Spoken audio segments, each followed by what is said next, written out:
Josh, we won't get into dissecting the whole tournament and everything, but what's the experience of getting into an Olympic tournament like that and just being in China and just the whole feeling of being part of Team Canada?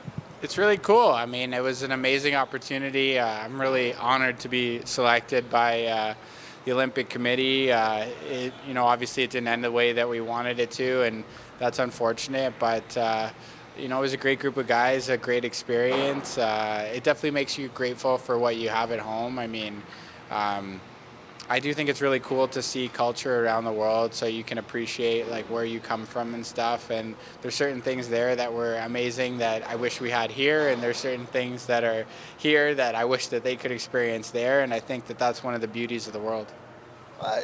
Not to get off into a travel note here, but you may raise a good point there about being exposed to different cultures, and I wonder maybe even talk about one of the things that you take away from that culture that impressed you. I just think that they're really interesting people. They're extremely disciplined. They do their jobs with 100% commitment, and it's like every task, like whether the person is sweeping the floors or whether they're doing our COVID testing. They did their best to conduct themselves with 100% like professionalism and like seriousness. Like they're very focused on their craft. Like if they're sweeping, like they're in the zone. Like they're sweeping, and that's what's happening. And it's like there's nothing you can say to make them stop. And like it's like really cool, like how committed they are to like every craft like that each individual has there. They're very committed to it, and I think that we could use a little more of that here. Love the focus. Let's talk about what comes next here. Looks like you're going to draw into the lineup sometime in the near future. What's your feeling about being back with this club? They sure seem excited to see you. Yeah, it's awesome. I mean, I love this group.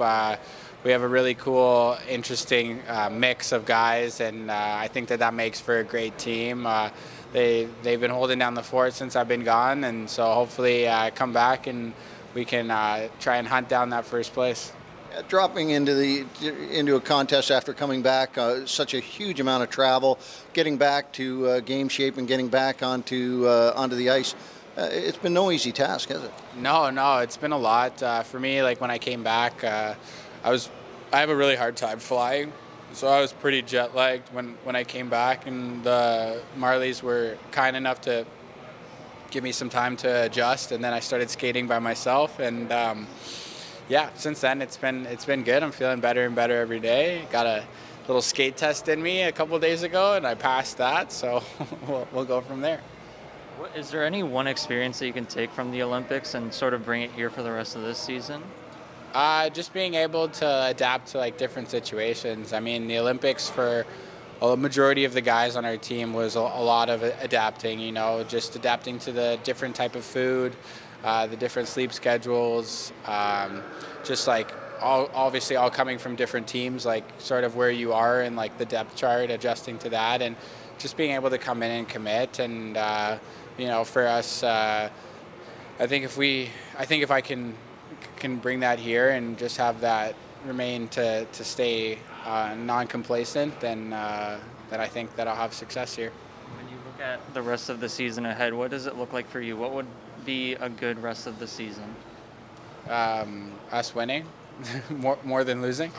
That would be a good end of the season to me. That would probably mean that we're lifting up some hardware, and I think that's ideal. I think we have the group to do it. I think for us it's about focus from the top down, like from our coaching staff all the way to our players. If everyone's on the same page, then I think we have a good chance of winning.